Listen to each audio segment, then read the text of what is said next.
Calling all birders. Join us from May 18th to the 21st, 2023 for the Great Salt Lake Bird Festival. Don't miss the premier event for both amateur and seasoned birdwatchers. Enjoy workshops, keynote presentations, and over 200 species of birds. Start planning your trip by visiting GreatSaltLakeBirdFest.com. That's GreatSaltLakeBirdFest.com.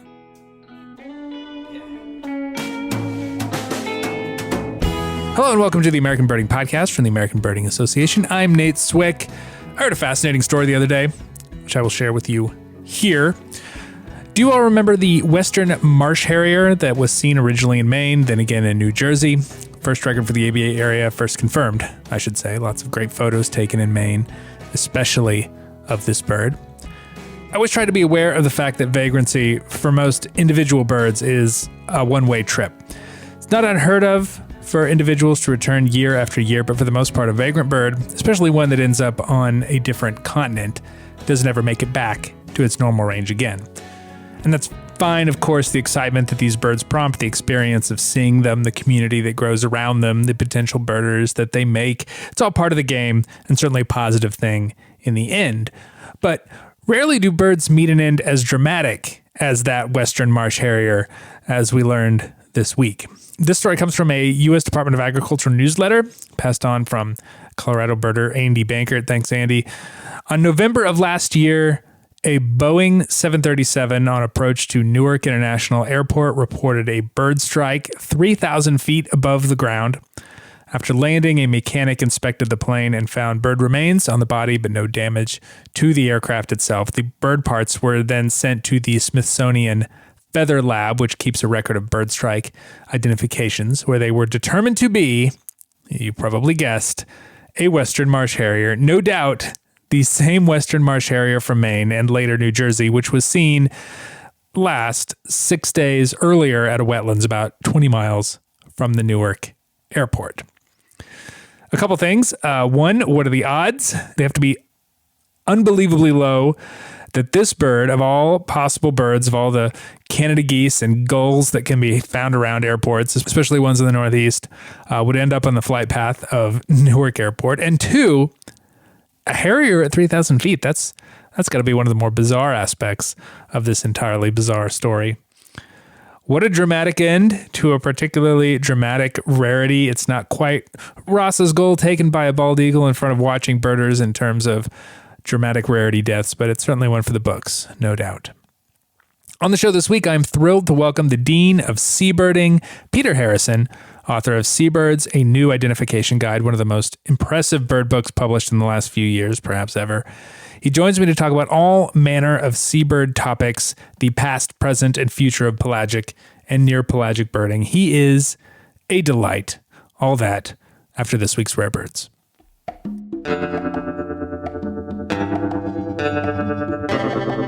This is your Rare Bird Focus for the last week of January 2023. One new first record to note this week from Louisiana, where an American black duck taken by a hunter at Lacassine National Wildlife Refuge in Cameron Parish represents a surprising first for that state. There are a number of reasons why a confirmed black duck had yet to be documented in Louisiana, the first of which being that it is on the very edge of the species' winter range. Louisiana's coastal marshes, where such a bird would be most likely to be found, are also pretty inaccessible, and the presence of mallards and especially mottled ducks makes identification difficult. So it makes sense that a hunter would be the one to get that conclusive record, and kudos to them for recognizing what they had. Other birds of note for the week include Wyoming's second record of northern hawk owl near the town of Sublette. The state's first was only at the end of last year. And Oregon's third record of pine warbler was found at a public park at Klamath Falls this week. For as common as this species is as a year-round resident in the East, it's somewhat surprising that there are so few records west of the Rockies, but the fact that the species is a short-distance migrant probably limits opportunities for vagrancy.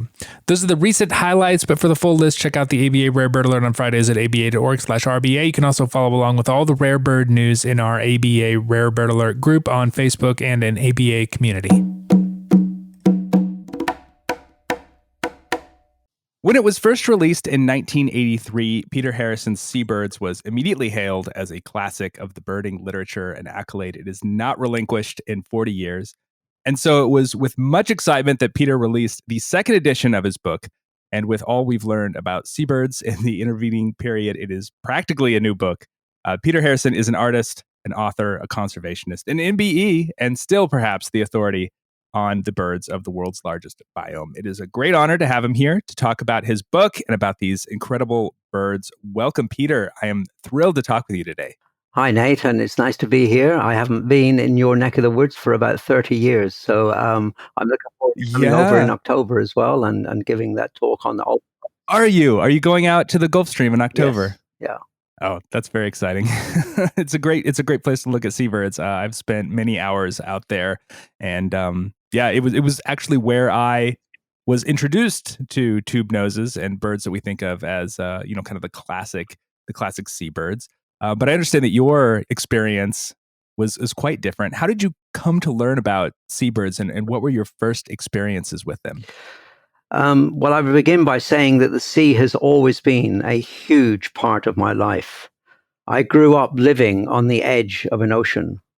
My childhood was spent growing up in Brixham, a small but very busy fishing port on the southern coast of southwest England. I was surrounded by men of the sea, the noise of winches and pulleys, and the smell of diesel, fish, and tobacco. There was a small, rough dirt track that led south from the village to a rocky point called Berry Head, a rocky point that overlooked the English Channel. This is a breeding place for seabirds. It was when I was a kid. It is these days. Nothing rare, but full of razorbills, common murres, Atlantic fulmars, and kittiwakes. This is where my love affair with seabirds began. By my early teens, I was a regular but novice watcher during autumn gales at St. Ives in West Cornwall. There was one classic storm that stands out in my memory. It was a cold November morning.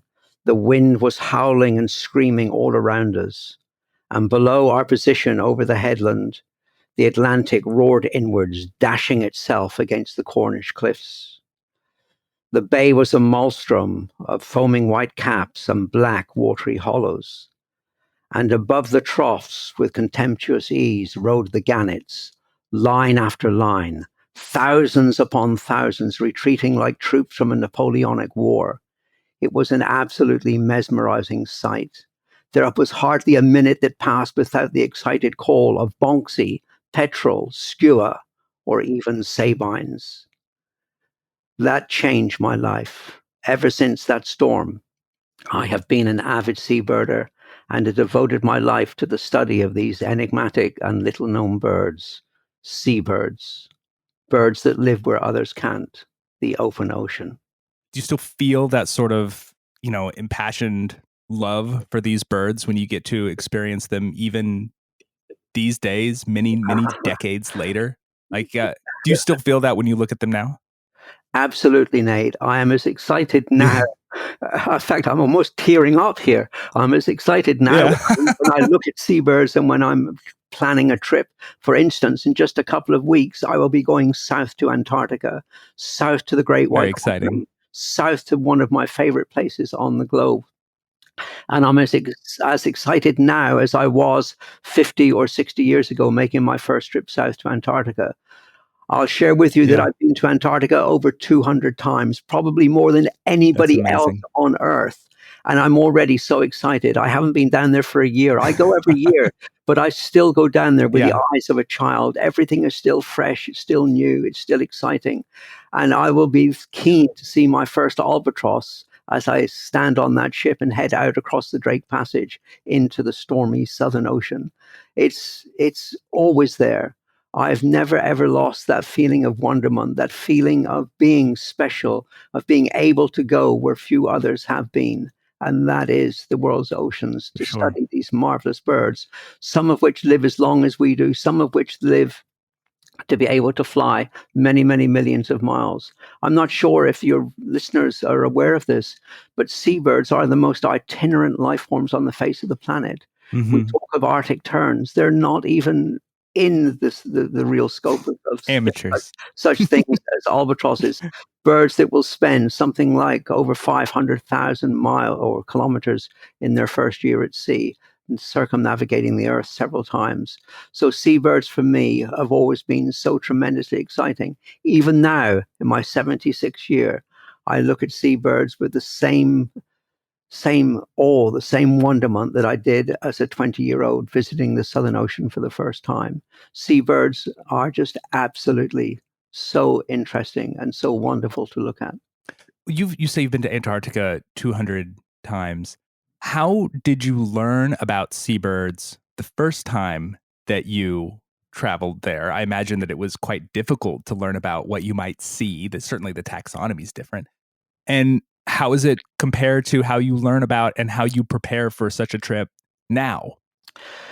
Well, there's no doubt that in the early days when I first started seabirding, we didn't know anything. And there was no reference. There just wasn't any reference at all. Yeah. And if you look at birding, and modern birding in particular, it's been around for just 50 or 60 years. And in the early 1980s, before the current explosion of natural history books, there were two groups of birds that were particularly troublesome and very, very difficult to swat off on and to prepare yourself for. And those, of course, were seabirds and waders. In respect to seabirds, there was virtually no reference source to consult, not for the appearance of seabirds, not for where you might find them or expect to find them, or in particular, their biology. When did they breed? Were they winter breeders? Were they summer breeders? And how you could get to see them. Yeah. So seabirds were especially difficult because, unlike most birds, they live where we don't go and don't want to go, most of us, which is the open ocean. And so there was this black void where there really wasn't an opportunity to see birds. And even when they were storm-driven, seabirds being storm-driven in towards our coasts and passing headlands, we would gather at headlands like St. Ives that I mentioned earlier, and we would be grouped there waiting for the birds to come. We knew what winds were necessary. In St. Ives, it's a southwest-northwest wind that we need, a system, and in they would come. Sometimes by their hundreds, sometimes by their thousands. But as a seabirds always at distance, always appearing and reappearing behind waves as small specks, jostling with unstable telescopes and so forth. And always the seabirds seemingly always in perpetual retreat, flying away from the observer, never seemingly towards us, and disappearing and reappearing behind the waves. It was absolutely frustrating. And of course, even when you got onto a ship, it was no better. Here you were on the decks of a ship. The ship was not stable. It was pitching. It was rolling. There was blinding spray that was coming over the bow. Nothing seemed to work. And of course, imminent nausea about to set in. So seabirding is not easy. It takes a special kind of people or person to be a seabirder. And back in the 1980s, there just weren't those sort of people around. Not many of us anyway. I could count on my two hands the number of seabirders that there were really in the world. But with the publication in 1983 of my new book, then Seabirds, that opened the doors. And then suddenly seabirding became the thing it is of today. You know, you spent years traveling, researching the first edition of that book. You must have had some really extreme experiences doing so. In the dawn of this scientific appreciation of birder appreciation of seabirds, how did you handle not only the sort of difficult logistics of getting out on the open water, frequently with boats that had interests other than seeking out the birds that were chasing them, but also the issues identifying all these birds that had never really been well described? Yeah, well, let's talk about being well described. As I mentioned, there were modern guides just beginning to come online. Roger Torrey Peterson, of course, the godfather of our modern field guides. And even before Roger Torrey Peterson, there was a gentleman called W.B. Alexander. He wrote a small book called Birds of the Ocean. It's 4 inches by 7 inches, 4 inches by 7 inches, 306 pages, and 140 illustrations, Nate, that are almost laughable by this day. Things that you would never be able to identify. just 140 of these black and white illustrations. We had no reference material whatsoever, and to go by. Just that book, published in 1928, it was over 50 years old even by the time that the 80s and 90s came around, and so we were in the dark, and so we had to really do it all by ourselves. I'm lucky in the fact that as long as I can remember, I have sketched birds. I've always been a little bit of an artist, and that was mainly because in the old days there weren't books to look at. So if I went and drew birds, I would then take them into my local library and see if I could find anything that matched. When the modern field guides began back in the 1970s, 80s, many of the illustrations were completed from museum skins. And when you looked at the books, you could tell because they were awkward. They were awful. There was no sense of jizz. There was no sense of movement. Neck is stretched out. The wings are in weird places. Yeah. You couldn't tell. Some birds would have big heads and then small tails and vice versa. And nothing Completely worked. The discretion of the preparer. Yeah. And so what I was really keen to do when I first decided, I was walking to work one morning in 1972, 73. It was 72 on a November morning. Everything happens in my life in November, by the way. So on a November morning, I was a civil servant. Can you imagine? I was designing British embassies for a living. I was a civil servant, part of the dreaded establishment. Yeah, I was as much a civil servant as those guys in their bowler hats with their briefcases and brollies walking the halls of Westminster. And as I was walking to work, it suddenly struck me that I could be doing this for the next 40 to 50 years. There were people in my office. I designed British embassies. I was an architect. And there were people in my office that had been there for 40 years. And I looked and I said one day, designing the same building over and over again. I can't do this for the rest of my life. As much as I loved it, I just couldn't do it. And I decided there and then, my passion are seabirds, or birds, but seabirds in particular, that there's no book on seabirds. Why not devote your life to writing a book on seabirds? And so that's what I did that one morning. There and then I decided that it was time to actually head for the open ocean. What I did was I had a small house in Croydon in southern England, southern London. It was worth about £9,000, about maybe $15,000. I sold everything that I owned. My twin brother Paul thought I was absolutely had lost my marbles, as we say in England. I told him that I was giving everything up. I was going to buy a Land Rover and I was going to drive around the world. He said to me, "Are you crazy?" And I said, "No, I'm a seabirder." And I said, "I'm about to write a book on seabirds."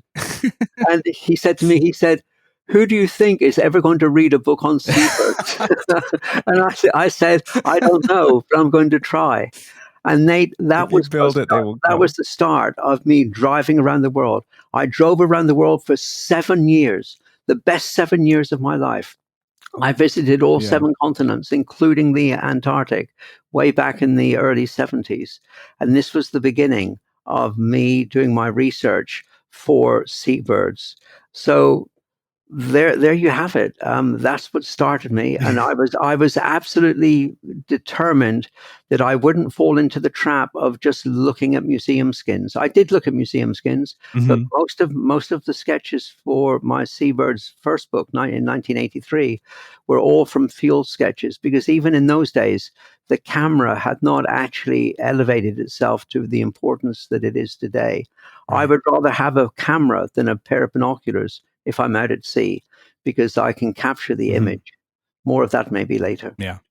What was it like driving into these port towns all over the world and asking local fishermen to take you out?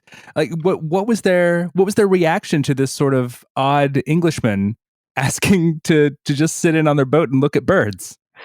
Well, here's the thing. I never actually said to them that I just wanted to sit on their boats and watch birds. I wanted to get paid. I needed I needed money. Right. Okay. Fair enough. It took me 18 months to drive from England through Europe down through Africa, and I got down to Cape Town, and I was desperate for a job. The Land Rover in those days, by the way, brand new from the factory, cost me about $1,800. Believe it or not, the same vehicle would be $80,000 these days. And I It's a got nice down. deal. I was Yeah. absolutely broke. But I had a friend that worked at the South African University of Cape Town. And he said, Peter, he said, we've got a position we can't fill.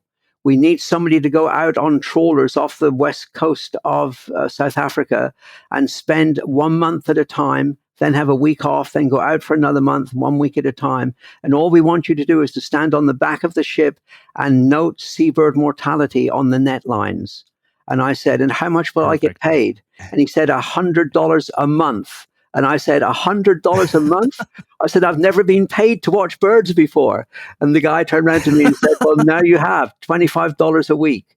It was absolutely unbelievable. I was a professional birder getting Yeah. paid to watch birds, to record their mortality, but at the same time, to look to see how different they were and how to identify them. Mhm. This was the first start. From there, over in New Zealand, I became a deckhand aboard a small little crayfishing trawler called the Tradewind, operated by a guy called George West. When I went and asked him for work, he told me in no uncertain terms, I can't repeat what he told me, but he told me in no uncertain terms, no way. I kept going back to him, and after 2 to 3 weeks, he said, "Okay, we'll take you for a trip." I said to him, "I said I'm a great cook.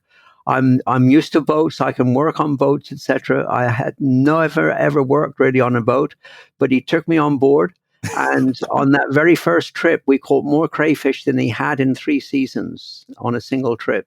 And so You're good I luck. became known as Lucky English Pete. You can't make this stuff up. I was Lucky English Pete in the first fleet of crayfishing, and so off we set.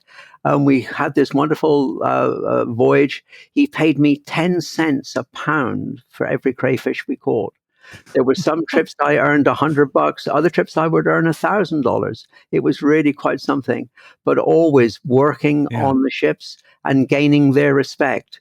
I am still friends with many owners of trawlers around the world that I worked Wow. on over my 7 years of globetrotting in the preparation of my first book, Seabirds, an Identification Guide, published, by the way, in 1983. How fortunate is it? Well, I guess it makes sense that all these places that are phenomenal fishing locations are also phenomenal birding locations. I guess it's for the same reasons. Yeah, it gives you an in to basically go out and explore these birds that had not been looked at seriously ever.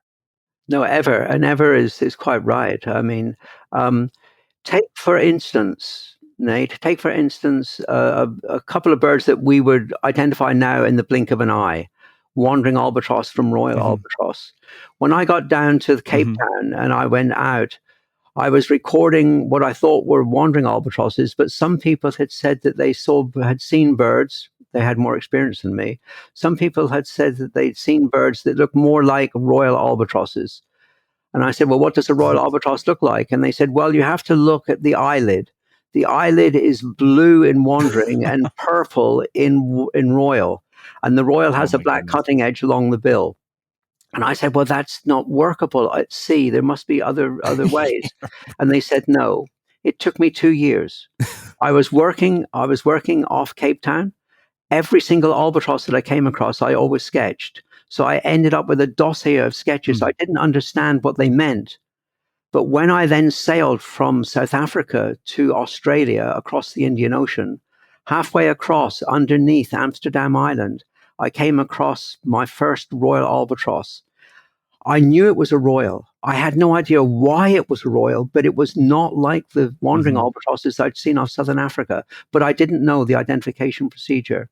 By the time I'd worked 6 weeks on the trawler in New Zealand, I had it all worked out. And I wrote my first scientific paper, the field identification of wandering and royal albatrosses. And it all had to do with how the Mhm. wings whiten and the color of the tail.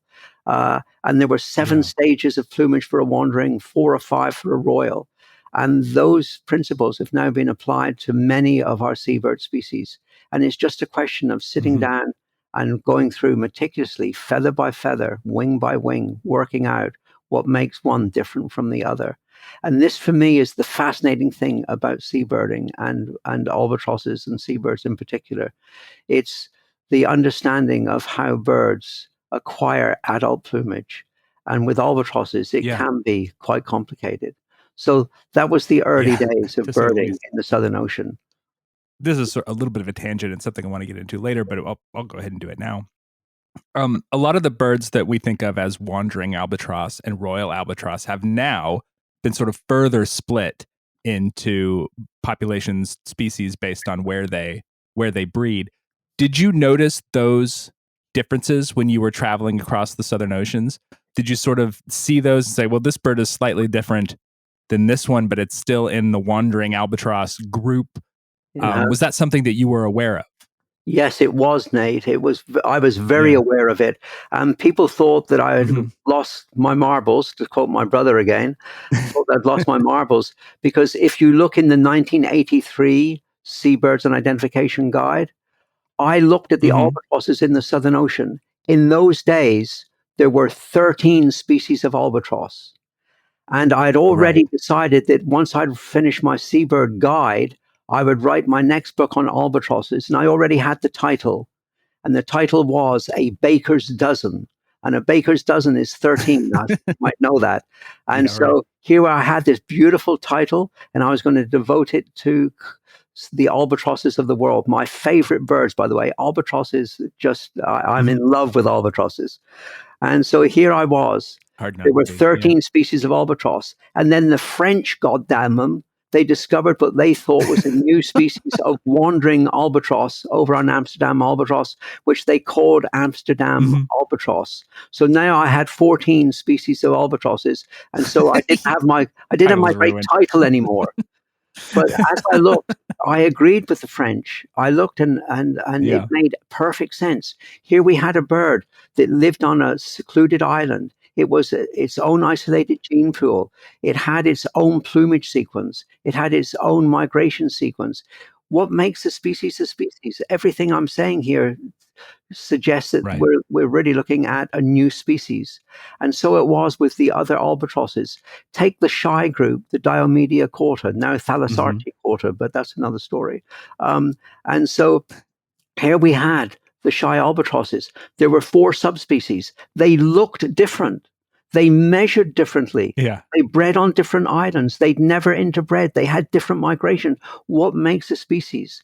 So in 1983, when I published my first book, Nate, I actually divided the albatrosses up, and I suggested that there were at least 18 species. And for the listeners, you will have, hopefully some of you, that early book, Seabirds and Identification Guide. Go and look in at the albatross numbers. I gave them X, Y, and Z prefixes as well, so that people should be prepared that they're calling these the same species now, but everything that I look at suggests that they are new species. So I forecast that there would be 18 species. Apparently, I did not go far enough. Now, from the 30 species back in the 1980s, now we have actually 22 species of accepted albatross species. So 22. Quite honestly, I'll share with you and your listeners that even though the new book is just published, it's almost certain that we will actually split another 2 subspecies off, and that there will be finally 24 species of albatross. But currently, right at this moment, there are 22 species of albatross. So yes, as I went around the world back in the 1970s and 80s, I did start to notice that there were birds that were really good species. They were what we these days call cryptic species, birds hiding within a known group and not yet elevated to full species. So yes, I knew it was coming, and we're still in a state of flux. Taxonomy is a huge vortex going round and round and round. Yeah. You can never have too many albatrosses, though. No.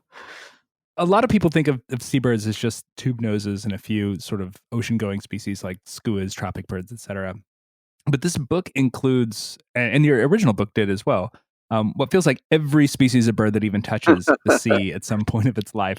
Ducks, grebes, loons, cormorants, all of them. Why take such a broad approach to seabirds? That's an excellent question. And it stems really from the 1983 edition of Seabirds and Identification Guide. And in that, the first thing that I had to establish was, what is a seabird? What do I, Peter Harrison, consider as a seabird? Right. Well, you were the first one to come up with it, so it makes sense that you would have a priority. Well, And I looked at it and I defined seabirds back in 1983 as those species whose normal habitat and food source is the sea, whether they're coastal, offshore, Mm-hmm. or pelagic. My definition of a seabird has not changed. So, in this new book, which is appropriately enough called Seabirds, the New Identification Guide, my definition of a Mm-hmm. seabird is still the same. It's any bird that Yeah. spends part of its time, part of a year, out or over the ocean. Some birds are coastal, some birds are pelagic. Some birds spend the summer on land, others will spend it always at sea. But if you spend part of your time over the open ocean, feeding on what the ocean provides, you are a seabirds. And of course, I would be the first to admit that there are fringe orders. There are grebes, there are Mm-hmm. pelicans, there are sheathbills that don't have web Mm-hmm. feet, that very rarely touch the ocean, but they Yeah. feed on seafood that is collected by other birds. All these things we looked at, Right. phalaropes that breed on land in the summer, then go to the ocean in the winter. Right. So this was the definition that I actually used. And um, if you look at that, you have something like 434 seabird species. And I do Mm-hmm. expect that to actually increase. And I would imagine that within the next 10 or Yeah. 20 years, we would probably have in the region of 450 to 470 seabirds. But Yeah. that will develop as time goes on. Yep. Well, what it results in is this really incredible reference guide to a lot of birds that a lot of people maybe not don't think of as seabirds, but of course they do spend time at the sea. Things like gulls and terns, which are pose difficult identification problems for Huge. a lot of Yeah. people. And this book becomes just an incredible resource for those birds as well, in addition to the mystery of tube noses. Yeah. I would point out that whereas albatrosses and related petrels are pelagic and spend their lives mostly over deep ocean, Hmm. um, as you mentioned, we do actually touch on some of the fringe orders, such as the grebes and so forth. And the one thing about bird books up until 1983 was that most bird books were geographically orientated. In other words, they were birds of a Hmm. certain area, birds of North America, birds of Southern Right. Africa, birds of Indonesia. Um, what I wanted and what I changed was that I wasn't after a geographical area. My geographical area was actually the Hmm. world, the whole world. But my birds were seabirds, Yeah. birds that live where no others can, the open ocean. And that's what I wanted to bring to people, to bring them into the world of Hmm. seabirds. Every single bird that you come across that is at the water's edge, marine water that is, you should be able to identify with Hmm. not only the old book but with the new one, obviously as well. Um, Yeah. uh, and it doesn't matter whether they would be, say, a tube-nosed bird in the wrong ocean as a vagrant, or a coastal bird Hmm. standing on the edge of an estuary. Wherever you are in the world, my book, Seabirds, the New Identification Guide, will allow you to identify any bird whatsoever on the edge or over the water. And that makes it Absolutely. very, very broad based and almost has an urban use. You can use Seabirds, the New Hmm. Identification Guide, in everyday life. If you live on the edge of the ocean, if you have a yacht, if you have For sure. whatever, it should find use on a day-to-day bird watching scale, not just going out into the deep pelagic zones of the world's oceans. Yeah. As someone who's been involved with these birds for decades, it must be both sort of incredible to look back on what we have learned about seabirds, but also sort of sobering to look at what we still have to learn about seabirds. What are some of the big seabird questions that you feel still need to be answered? Still need to be answered. Well, taxonomy is really our big issue here. Yeah. Taxonomy is a revolving door. It's a little bit like having an index of stocks every day. You know, you have mergers and acquisitions, etc., stock splits, Yeah. and not. And so for me, um, the big question these days is how many species we have. And that still is an open-ended question Yeah. yet. As I mentioned earlier, 434 or so seabirds described in the new book, but that could probably go to above 450. Um, and Mhm. uh, but there are still many, many questions unanswered. Species boundaries are one of the hardest things to define, and that's particularly true in some of the Yeah. storm petrels where we have winter breeders and southern breeders, and we have these cryptic species which are Yep.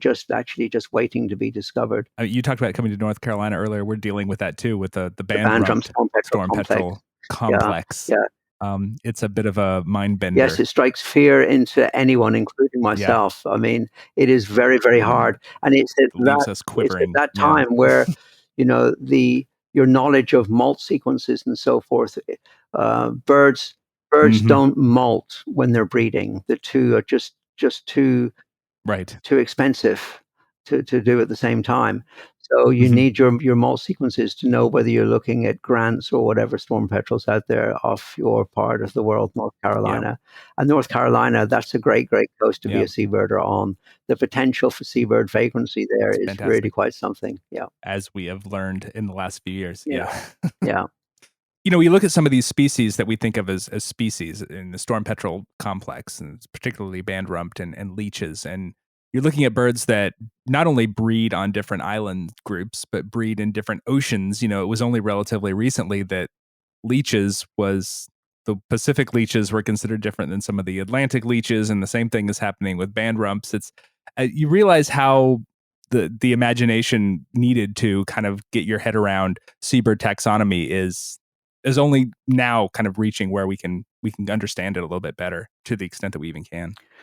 Yes, and I fully expect our understanding will increase, especially in the intervening years. You know, as we now move forward, um, it should be appreciated that there are many questions that are still definitely unanswered. And this new edition of the book, you called it a new edition. In actual fact, the new book, the old book had This new book, had and completely new book, yeah. the old book had around 430 pages. It had 88 color plates. It had 1,600 colored illustrations. This new book has 600 pages, exactly 600. I don't know how we got it to that, but it's exactly 600. It has 239 plates, and it has almost 4,000 colored illustrations. And you would think that nothing more can be written on seabirds, but this is just the latest edition. It is not the final word on seabirds, but I would consider it to be the new beginning, especially on taxonomy and species boundary. We're going to have a lot more new techniques such as molecular phylogenetics and acoustic analysis to combine with our traditional morphometrics. So I do expect, as I've mentioned, the species to actually increase. But for me, the biggest questions that we face with seabirds at the moment is this a species? What are we actually dealing with? You know, it's normal to expect that if something is a different species, it will look different, it will behave different. Right. But this behavior business is what we really now latch onto, because if you look at the Castro complex, your band rump storm petrels, they look the same. It doesn't. You can take photographs. Yeah, and behavior is very subtle. And the behavior is very subtle. Thankfully, they are different breeders. We have warm water or cold water breeders, warm water breeders, or wet or dry season breeders, and that is our big hope. But for me, the biggest question with seabirds at the moment is how many species are we dealing with, and that will not be resolved for many years to come. That to me is our big challenge.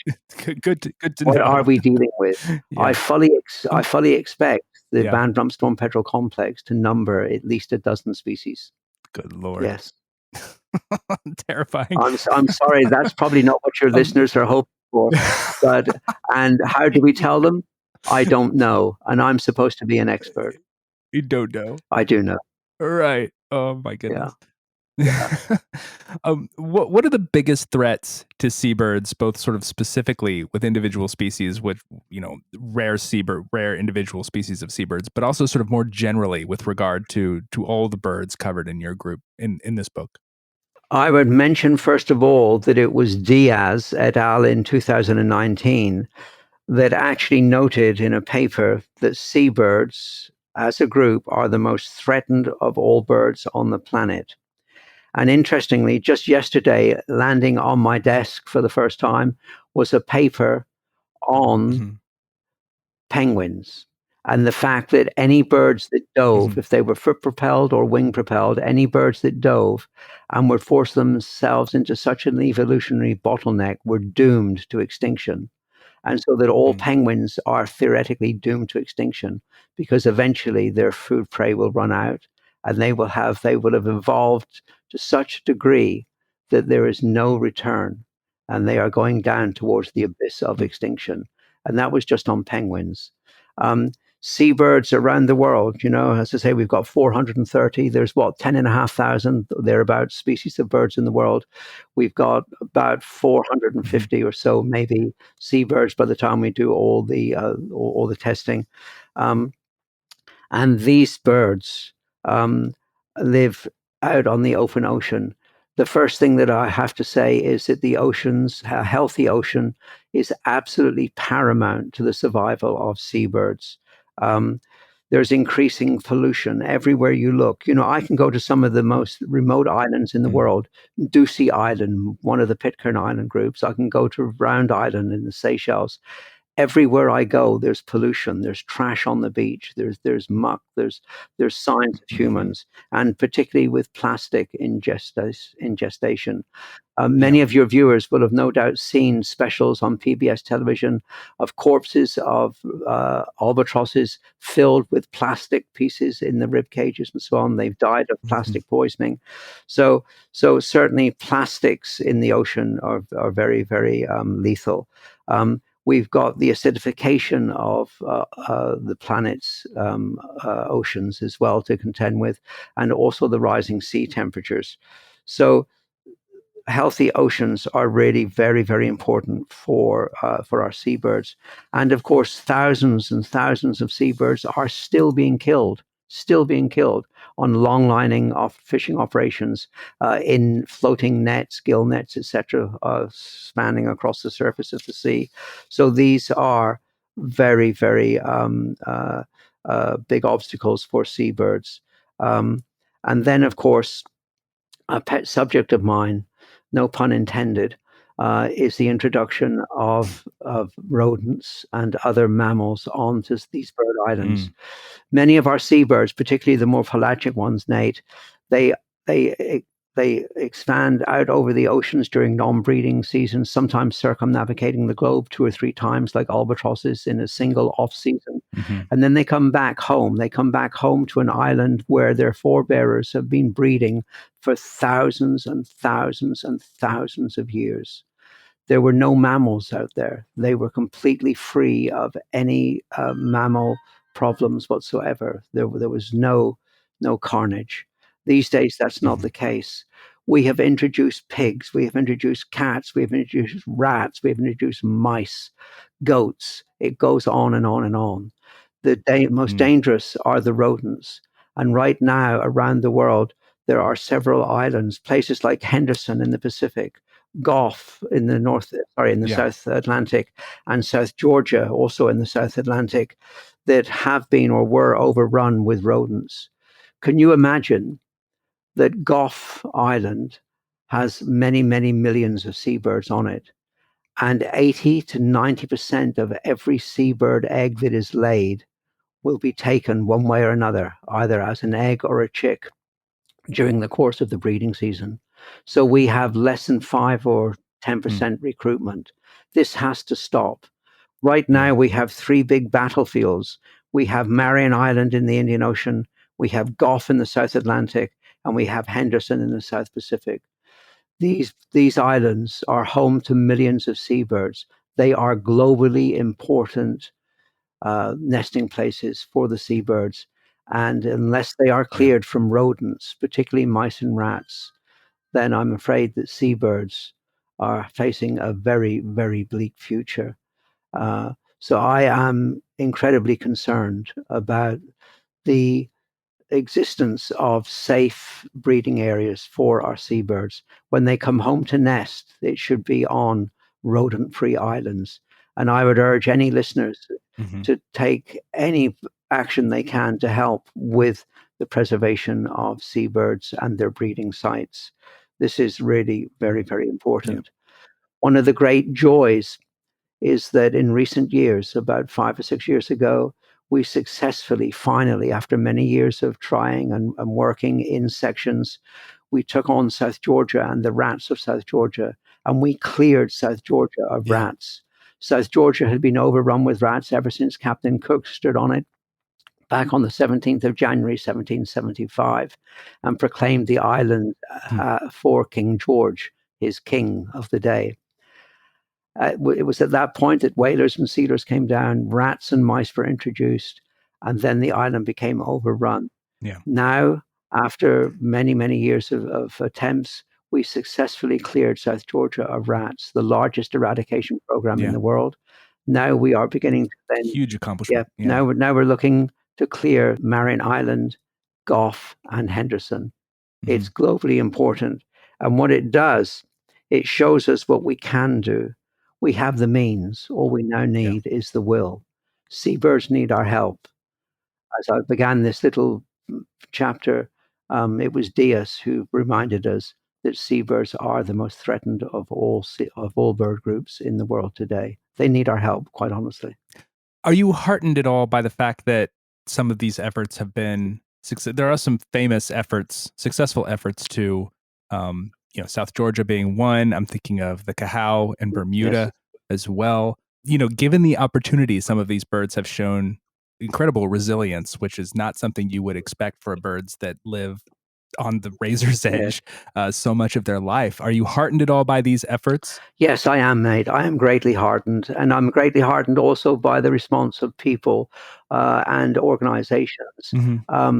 We have various organizations, including the Hewlett-Packard Foundation, which has often really taken on the whole funding of project after project, and also the average person contributing just $20 into an offered hat for the protection of birds or seabirds somewhere around the world. And we have had some notable successes in our efforts to conserve the seabirds. So I am greatly encouraged by that.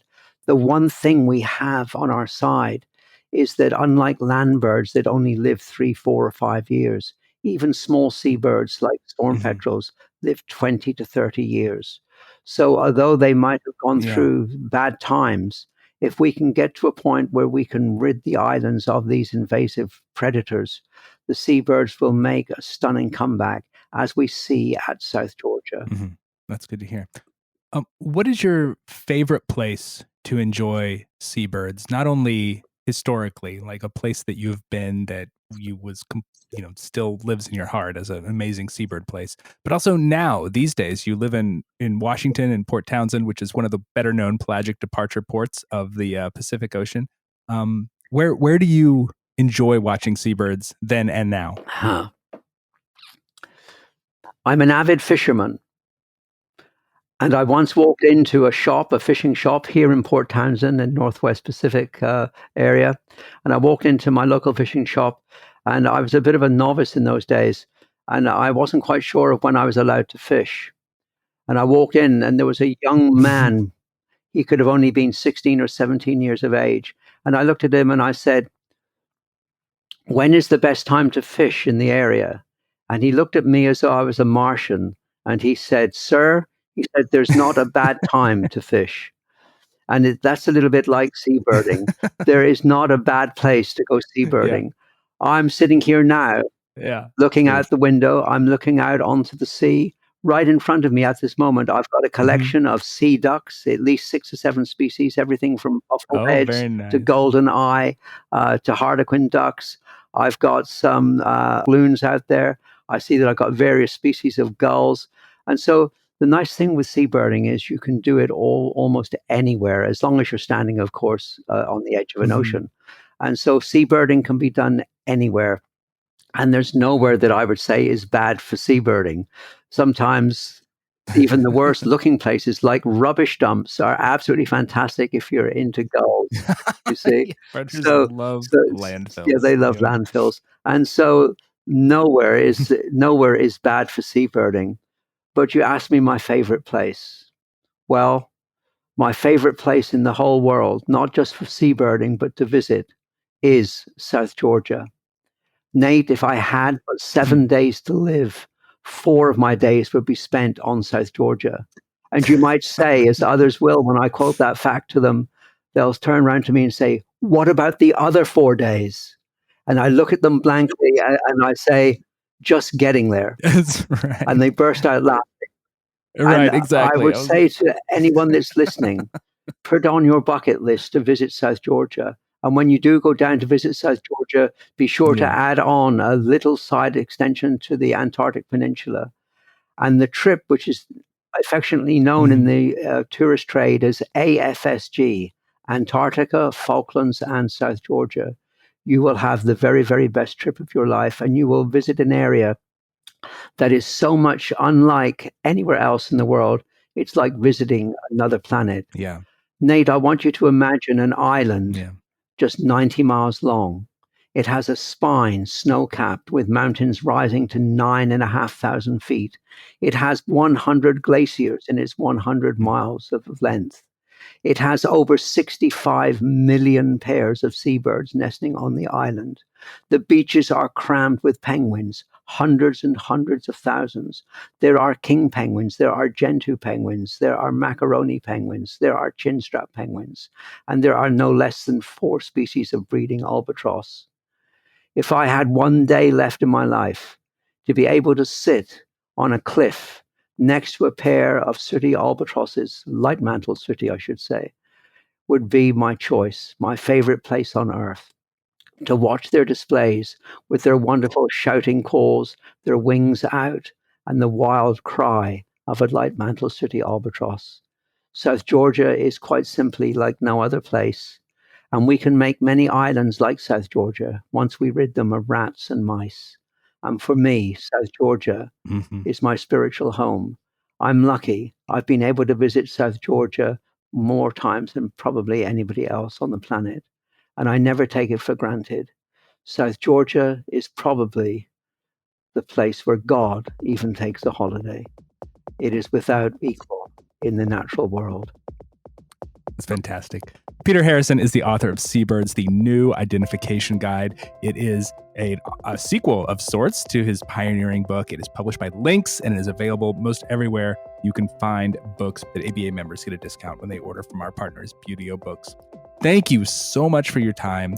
Congratulations on your book. It is superlative. It's fantastic. I love it. Peter, it was a real pleasure talking to you. Nate, thanks so much. The American Birding Podcast is brought to you by the American Birding Association. As usual, if you enjoy this podcast, the best way to support it is to join the ABA. You get a lot of great benefits, including our wonderful magazines, discounts to our partners like Princeton University Press and Cornell Lab of Ornithology, and a lot of other cool things. You can find out how to do all of that at aba.org/join. I have some shout outs to make this week. Thank you to Peggy Gearhart of Madison, Wisconsin, Steve Hamill of Chesterville, Quebec, Bob and Jen Keller of Vashon, Washington, John and Snow Parrot of Greenville, South Carolina, Chris Regan of East Rockaway, New York, Adrienne Rolligan and family of Glendale, California, Sarah Spotton of Longmont, Colorado, Arnaud Valade, I hope I got that right, of Montreal, Quebec, Kevin Waltz of Columbia Heights, Maryland, and Scott Wilson of Ayer, Massachusetts, all of whom recently joined the ABA and noted this podcast as a reason for doing so. Thank you so much for supporting the organization and this little show that we've been doing for 7 years now. Good Lord. Executive Director of the ABA and Executive Producer of the podcast is Nikki Belmonte, who wonders if Larids are so confusing in part because their fans are so gullible. Technical production is by John Lowry, who enjoys being the first person on a pelagic boat to spot a tube nose coming in on the waves, because after all, first come, first served. Additional help with social media comes from George Munoz, who wonders if having an albatross around your neck is actually a good way to identify those cryptic species. You can find us online at aba.org, on social media most everywhere as American Birding Association. On Twitter, we are at ABA. One of my favorite things about heading to the Gulf Stream is that 2-hour ride to the shelf break, where the only tube nose you're likely to see near shore is puffinus, which is so often quickly evident because, of course, time and tide wait for no Manx. Questions, comments can come to podcast@aba.org. I'm Nate Swick. Thanks for listening. Stay healthy, everybody. See you next week.